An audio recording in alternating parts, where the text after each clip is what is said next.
जय माता दी दर्शकों, मैं ज्योति शर्मा एक बार फिर से हाजिर हूँ लेकर आपका बेहद पसंदीदा कार्यक्रम नवरात्र पूजन विधि। नवरात्र के ये 9 दिन और माँ की कृपा आप पर बनी रहे, इसी मंगल कामना के साथ हम रोजाना ये कार्यक्रम आपके लिए लेकर आते हैं। आज शारदीय नवरात्र का 6वां दिन यानी माँ कात्यायनी का दिन है। आज के दिन किस तरह से हम माँ कात्यायनी को प्रसन्न कर सकते हैं, किस तरह से उनकी पूजा अर्चना कर सकते हैं, इस बारे में बात करेंगे। और इस बारे में तमाम जानकारी के लिए इस वक्त मेरे साथ स्टूडियो में मौजूद है वास्तु शास्त्री ज्योतिष आचार्य उर्वशी जैन जी। चलिए सबसे पहले मिलकर आचार्य जी का स्वागत करते हैं। आचार्य जी, बहुत स्वागत करूंगी कार्यक्रम में आपका। बहुत बहुत धन्यवाद ज्योति। जय माता दी। नवरात्रों की दर्शकों चारों ओर धूम मची हुई है और छठा स्वरूप आखिरकार माँ का कितना सुंदर देखने को मिल ही गया है। तो आज इस स्वरूप की चर्चा से पहले जो हमने कलश स्थापना पहले दिवस पे की थी उस पर छोटी सी चर्चा करना चाहेंगे।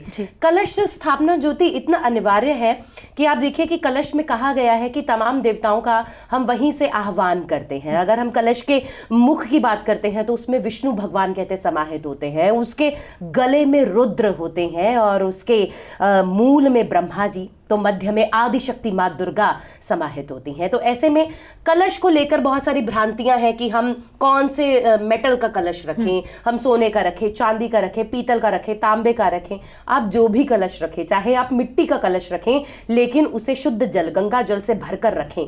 और एक प्रचलन हो गया है कि लोग बने बनाए आजकल प्लास्टिक के बने बनाए मिल रहे हैं और उन पे कपड़ा चढ़ा हुआ है, ऑलरेडी रेडीमेड कलश मिल रहे हैं, बड़ी सुंदर मीनाकारी है, वो पता नहीं है किस मेटल के हैं। कृपया करके आप ऐसे कलशों से दूर रहें, क्योंकि आपको जो कलश रखना है उसमें चाहे आप आम के पत्ते रख सकते हैं, आम के पत्ते अवेलेबल नहीं है तो आप अशोक के पत्ते रखें, वो अवेलेबल नहीं है, अमरूद के पत्ते रखें, बरगद के पत्ते रख लें, पीपल के पत्ते रख लें, आप पत्ते रखें, उसके बीच में आप नारियल सजाएं और उसके बाद आप कलश का मुख को रोली उससे मौली से जरूर बांधें और उसको तिलक करें। आप कलश को नियमित रूप से तिलक करें। ऐसे बहुत सारे लोगों की हमें क्वेरीज आई, फोन आए, कुछ लोग मेरे दफ्तर में भी मिलने आए, उन्हें भी हम यही कहते हैं कि आप रेगुलर अपने कलश का पूजन करें। हम कलश पूजन तभी तो हमने घट स्थापना की, इसी को तो घट स्थापना कहते हैं। जब तक आपने घट स्थापना करके उस स्थापना को नमन ही नहीं किया, जिसको हमने तमाम देवताओं के निमित्त बिठाया, तब हमारी पूजा अधूरी रह गई। जी आचार्य जी, आगे अगर चर्चा करें तो आज शारदीय नवरात्र का 6वां दिन यानी माँ कात्यायनी का दिन है। तो माँ कात्यायनी के स्वरूप की और कथा की बात करें तो मैं चाहूंगी कि आप हमारे दर्शकों को जरूर बताएं। सारे हमारे दर्शक जानते हैं माँ के विभिन्न स्वरूपों के बारे में, फिर भी हमने जितना पढ़ा है जरूर बताएंगे। माँ का ये जो रूप है बेहद करुणामयी है, दया बरपाने वाला है, बहुत सुनहरा, रंग चमकीला है, 4 भुजाधारी है, एक भुजा अभय मुद्रा, एक वर मुद्रा, एक में तलवार, एक में कमल पुष्प है। माँ सिंह पर सवार है, बहुत ही सुंदर रूप है माँ का। माँ के स्वरूप के साथ साथ माँ की पौराणिक जो कथाओं का विवरण आता है कि माँ ने ये रूप क्यों लिया, कात्यायनी के रूप का क्या महत्व है। बहुत प्रसिद्ध ऋषि हुए हैं, ऋषि कात्यायन, उन्होंने ये अरदास की, ये पूजा की कि माँ देवी भगवती आदि शक्ति उनके घर पर पुत्री के रूप में जन्म ले। और ऐसा इसलिए हुआ क्योंकि उस समय असुरों का जो प्रकोप था वो बहुत बढ़ चुका था। तो ब्रह्मा विष्णु महेश तीनों के अंश से, उनके प्रकाश पुंज से आदि शक्ति का ये रूप उत्पन्न हुआ और कात्यायन ऋषि के घर पर माँ ने जन्म लिया।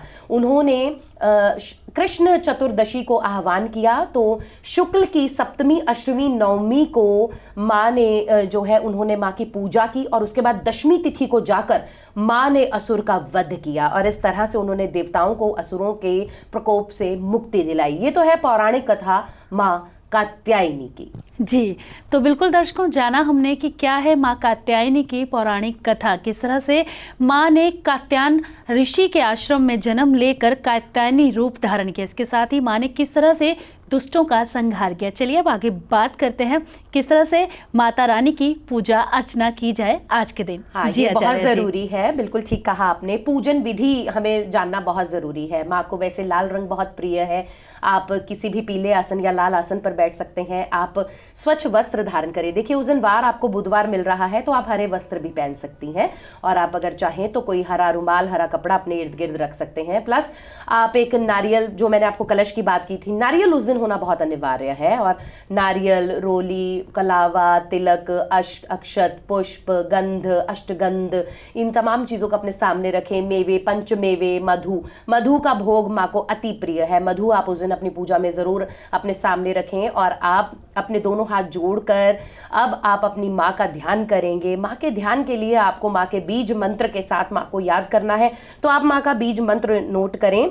आप अपने हाथ में 3 से 4 पुष्प भी ले सकते हैं, और अगर आप चाहें तो आप 1 पुष्प भी ले सकते हैं। आपको ओम कात्यायनी दिव्यै नमः, ओम कात्यायनी दिव्यै नमः ये कहते हुए जब आपकी पूजा का समापन हो जाए, आपको अपना जो ग्लास है पानी का वो फूकना है, और उसके साथ साथ ये जो पुष्प है माँ के चरणों में अर्पित कर देने हैं।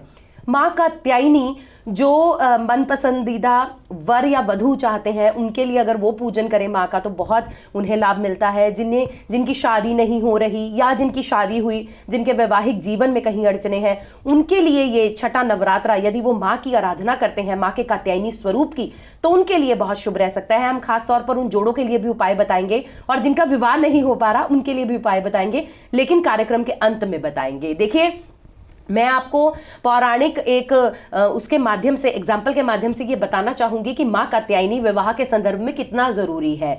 श्री कृष्ण की लीलाओं में भी माँ कात्यायनी का जिक्र आता है, और इतना ही नहीं, ब्रज की गोपियों ने श्री कृष्ण को अपने अपना जीवन साथी बनाने के लिए माँ कात्यायनी की यमुना जी के किनारे उन्हीं की पूजा की थी, ये भी वर्णन आता है।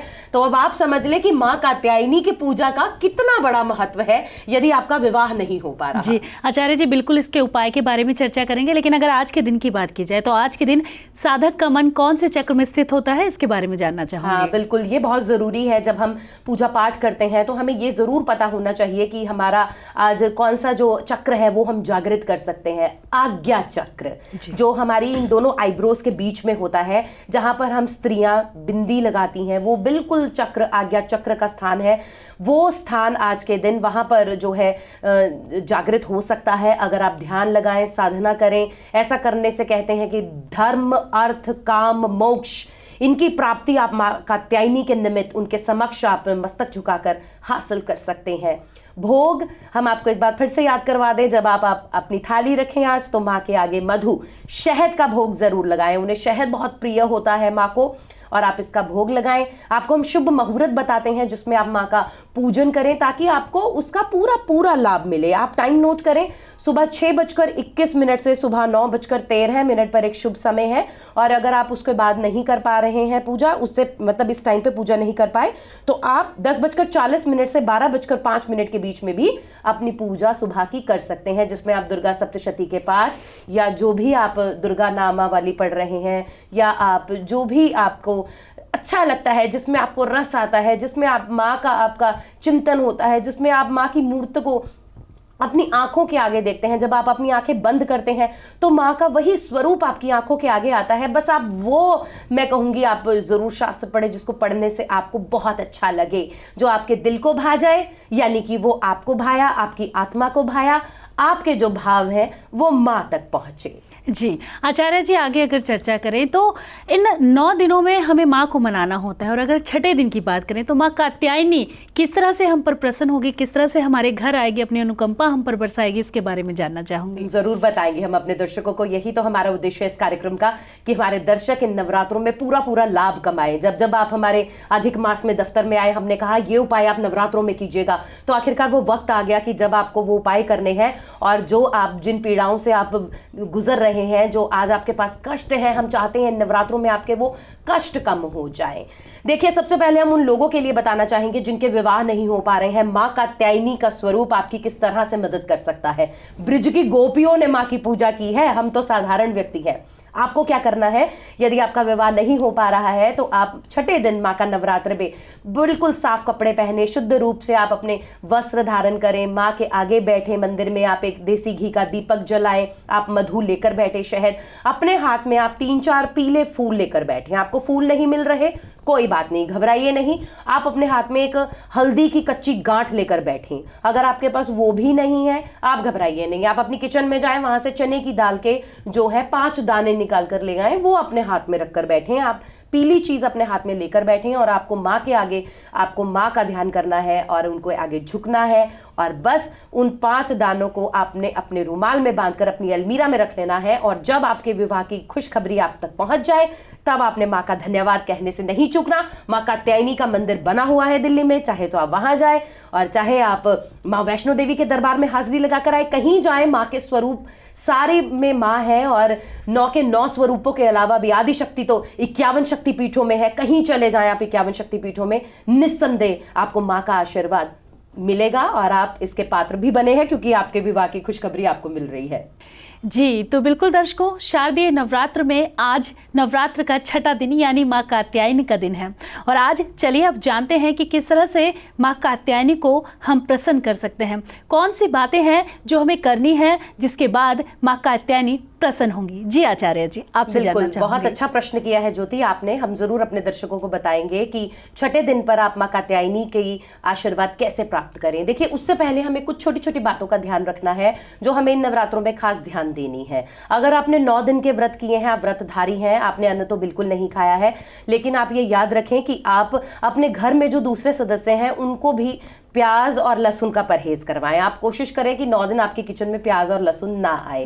प्लस आप ब्रह्मचर्य का पालन करें। उसके साथ साथ यदि आप पुरुष हैं, अगर आपने व्रत रखे हैं, तो आप अपनी दाढ़ी के बाल या आप अपने बाल या नाखून काटने का गुरेज करें। आप उनसे 9 दिन बचें। आपको चाहे कितना ही कोई टोके, आप अपना मुस्कुराकर ही जवाब दें, जी मन नहीं कर रहा। और अगर आपने व्रत रखे हैं, अगर आप जमीन पर नहीं सो सकते हैं, तो आप ये कोशिश करें कि आप अगर अखंड जोत जलाई है तो आप जोत के पास सोने की कोशिश करें। कोई फोल्डिंग पलंग या एक गद्दा बिछाकर आप पास में सोने की कोशिश करें। आप गद्दे पे भी सो सकते हैं पास में, जोत के पास थोड़ा सा लगा के। आप इन चीज़ों का जरूर ध्यान रखेंगे। आप नींबू नहीं काटेंगे 9 के 9 दिन। अगर आप महिला हैं या पुरुष है, आपने व्रत रखे हैं, इसके पीछे बहुत बड़ा तांत्रिक रीजन है, लेकिन आप नींबू नहीं काटेंगे इन 9 दिनों में। अगर आपने व्रत रखे हैं, आप नमक का परहेज करेंगे। कुछ लोग जो हैं हल्दी डाल लेते हैं अपने भोजन में, आपने हल्दी नहीं डालनी है। आपने हींग का प्रयोग नहीं करना है। इन चीज़ों को आप अपने किचन में, अपने खाने में उपयोग में नहीं लेकर आएंगे। हाँ, हमारे में से ऐसे बहुत सारे लोग हैं जो बहुत सारी यूट्यूब पर देखकर या दूसरे माध्यमों से देखकर बहुत सारी रेसिपीज बनाने की कोशिश करते हैं। तो आप थोड़ा सिंप्लिसिटी में ही रहें। आप जो भी खाएं सोच कर खाएं कि किन चीज़ों को आपने खाना है और कौन सी चीज़ें आपको सूट करती हैं। कोशिश करें कि आप फ्रूट्स, फलाहार और वेजिटेबल्स के ऊपर ही रहें ज़्यादा। और जो ये तली हुई चीज़ें, हम में से ऐसे बहुत सारे लोग गलतियां करते हैं। क्या होता है कि हमने 9 दिनों में जहां साधना करनी है, आप देखिए, अगर आप दुर्गा सप्तशती पढ़ते हैं तो आपको पढ़ने में भी करीब करीब 1 से सवा घंटा लग जाता है। उसमें से भी मेरे तो कई अध्याय छूट जाते हैं।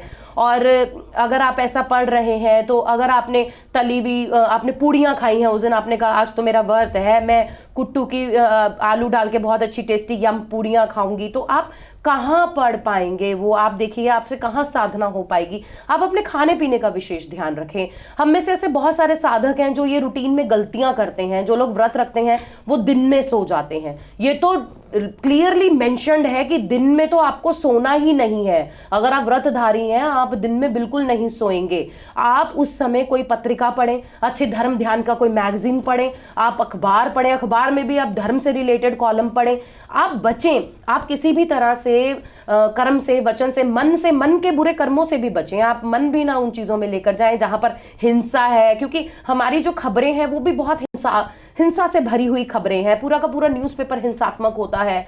कहाँ पर क्या हुआ, इस तरह की खबरें पढ़कर मन के विचार बहुत विचलित हो जाते हैं। तो आप कोशिश करें कि आप अपने विचारों को उत्तम रखें। टेलीविजन देखें, धार्मिक कार्यक्रम देखें। 9 दिनों का ही तो परहेज है। अगर आप अष्टमी करते हैं तो 8 दिनों का ही तो परहेज है, इससे ज्यादा तो परहेज ही नहीं है। फिर तो आप अपनी रूटीन में आ जाएंगे।